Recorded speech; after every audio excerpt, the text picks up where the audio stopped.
You know that exact feeling, right? You're grinding away, working these brutal 60-hour weeks, giving it absolute maximum effort every single day. And then you look up and see some massive corporation raking in billions in profit while their CEO is literally chilling on a yacht somewhere. And you just can't help but ask yourself, how? How on earth are they pulling that off? Well, welcome to today's Explainer, where we're going to break down 10 incredibly lazy business strategies for automatic revenue. Seriously, how are these massive profits actually possible without doing an equal amount of backbreaking work? Well, here's a secret that most people never really grasp. The most profitable companies on Earth, they aren't necessarily working harder than you. Actually, they're barely working at all. They've built these quiet empires using surprisingly lazy strategies to essentially just print money on autopilot. By the end of this explainer, I promise you, you will never look at these megacorporations the same way again. Okay, let's dive right into this. To understand how massive wealth is actually generated, we really have to reframe how we think about business as a whole. Because most of us, we think building an empire means hiring thousands of employees and this constant, grueling daily grind of innovation. But no, the real game here is automatic revenue. We're talking about money that just comes in continuously. Whether you're sleeping, whether you're vacationing, or literally doing absolutely nothing. The whole goal is to build something exactly once and then just get paid for it forever. Let me show you exactly how they do it. Strategy number 1, the toll bridge, featuring Visa. Now, Visa processes over 700 million transactions every single day. But here's the totally crazy part. Visa doesn't actually lend you a dime. They don't issue the credit cards, and they don't even hold your balance. So what do they actually do? Well, it's all about that tiny little percentage. Visa simply acts as a digital toll bridge sitting right between your bank and the merchant's bank. Every single time you swipe your card, Visa just takes a tiny little cut, usually right around 1.5 to 2.5%. And sure, that doesn't sound like a whole lot, but when you multiply that by 700 million swipes a day across the entire planet, suddenly you're looking at $42 billion in annual revenue. It's like the cars are driving themselves and Visa is just sitting in the booth collecting the toll. And the brilliant efficiency of this incredibly lazy strategy becomes super obvious when you look at the workforces. Visa has roughly 30,000 employees. Now, compare that to a company like Walmart, which has 2.1 million employees. It's night and day. Visa makes more profit per employee than almost any company in human history, purely because they built the network once, and now the revenue just runs entirely on its own. Moving right along to strategy number 2, the invisible factory, featuring Coca-Cola. Coca-Cola sells an unbelievable 1.9 billion servings every single day. But surprisingly, Coke doesn't actually bottle most of those drinks. They don't run the vast majority of the factories, and they don't even deliver the product. So what do they actually do?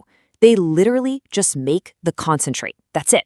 It's just a highly guarded secret syrup. They use this amazing asset-light model where they produce the syrup, ship it off to hundreds of independent bottling partners all around the world, and let those partners do all the heavy lifting.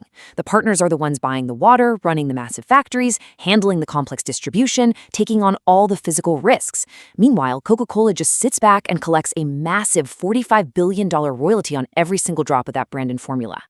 Right, so the absolutely crucial point here is separating the revenue from the labor. And if you're starting to see a pattern forming across these case studies, you hit the nail right on the head. The grand secret to these quiet empires is completely detaching their incoming cash flow from any day-to-day physical effort. But hold on, because our next strategy takes this to a totally different level. They are making billions on something that doesn't even physically exist. Strategy number 3, the phantom product, featuring Microsoft Windows. Microsoft makes around $5 billion a year just on Windows. Think about that. A digital product that takes up absolutely zero physical shelf space and honestly rarely gets a massive overhaul. Just look at the timeline.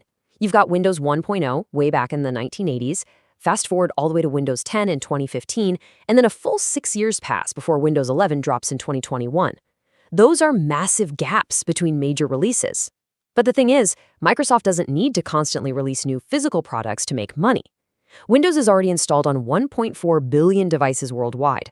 Every single PC manufacturer, every huge corporation that needs enterprise software, every developer building apps, they all just pay Microsoft. They built a platform decades ago, and they've literally just been passively collecting rent on it ever since. It's exactly like owning prime real estate in the middle of a booming digital city. Which brings us nicely to strategy number 4, the real estate trick, McDonald's. Almost everyone thinks McDonald's is a fast food burger company, but actually, everyone is completely wrong. McDonald's is a massive real estate empire. Check out this incredible quote from Harry Sonborn, the former chief financial officer of McDonald's. He said, "We are not in the food business, we are in the real estate business." And here's exactly how this genius little trick works. McDonald's goes out and secures prime commercial real estate in all the absolute best locations. Then they franchise the restaurant to an operator. That operator takes on literally all of the day-to-day operational risk. They hire the staff, they manage the food costs, they deal with health inspections, the whole shebang. In return, the operator pays McDonald's a franchise fee, a percentage of their sales, and, most importantly, rent, because McDonald's owns the building. And that brings us to a frankly staggering number, $30 to $40 billion. McDonald's actually owns the land beneath roughly 40% of its restaurants worldwide. That property portfolio alone is worth an estimated $30 to $40 billion. As for the burgers, well, the burgers are basically just the reason people show up to the building so the franchisee can afford to pay McDonald's their rent. Crazy, right? All right, moving on to strategy number 5, the subscription trap, featuring Adobe. Remember the good old days when you used to buy software on a CD-ROM, pay once, and just own it forever? Well, Adobe killed that. Back in 2012, they made a decision that absolutely enraged their customer base. They completely stopped selling their flagship software like Photoshop as a one-time purchase. Instead, they forced everyone onto the Creative Cloud, which is a recurring monthly subscription. Now, people were furious. Online forums were just on fire. But Adobe didn't even flinch. Why? Because they understood a super powerful psychological concept, inertia. Adobe completely weaponized this human tendency. They essentially bet that once a person subscribes, the sheer amount of effort required to cancel, like having to learn entirely new design tools from scratch and rebuilding years of professional workflows, it would just be way too high. So most people just grumble and keep paying, or they just plain forget to cancel. It's basically the classic gym membership business model, but applied to essential digital tools. And let me tell you, this strategy was devastatingly effective. Just look at the numbers. Back in 2012, Adobe's revenue was $4.1 billion.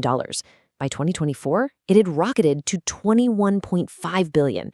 That is a massive 5x increase. And the kicker is, they didn't achieve this by building 5 times more products. Not at all. They achieved it entirely by changing how they charged you, trapping that revenue on a continuous, totally effortless loop. Okay, let's move to see how this builds in strategies 6 through 10, the rapid-fire round. Because the laziness absolutely does not stop there. Let's blast through 5 more companies that completely crack the code on automatic revenue. First up, Netflix. Zero marginal cost. They drop $17 billion on content in a single year, sure, but that content works 24/7. It takes 0 sick days and 0 overtime. A movie costs them the exact same to host whether 1 person watches it or 100 million do. Next, Amazon Prime, charging for loyalty. They literally charge you $139 a year for the privilege of buying more of their stuff. And it works. Prime members spend twice as much, meaning Amazon is literally getting paid to increase its own revenue. Number 3, Spotify, the flywheel. They built a self-spinning ecosystem. They license music, users join. That massive user base makes the platform a must-have for artists, which brings in more music, which brings in more users. They basically just built the wheel and walked away. Fourth, Redbox, automated retail. At its peak, they had 42,000 employee list kiosks just sitting in parking lots, printing $2 billion in annual revenue. Literally the laziest retail store in America. And finally, Disney's IP empires. They bought Marvel for $4 billion once. Since then, those specific characters have generated over $29 billion at the box office alone. The characters do all the heavy lifting in the movies, the merchandise, and the theme parks, while Disney just sits back and collects. So, what does this all mean? Well, the absolutely crucial point we can distill from all 10 of these massive companies is right here. Build the system once, get paid forever. Whether we're talking about Visa's toll bridge, Microsoft's software ecosystem, McDonald's brilliant land grabs, or Disney's intellectual property, they all discovered the grand unifying theory of the quiet empire. They found a way to completely and utterly detach their incoming revenue stream from their day-to-day physical effort. And this applies directly to you and exactly how you view your own work. There is a massive fundamental difference between owning a job and owning a business. If your income immediately stops the literal second you stop working, you don't really own a business, my friend. You just own a job. The true wealth of these empire builders comes entirely from figuring out how to build a system where the machine just keeps running and keeps generating cash completely without you. Which leaves us with this final, incredibly important question. I really want you to think about this. Do you own a business or do you own a job?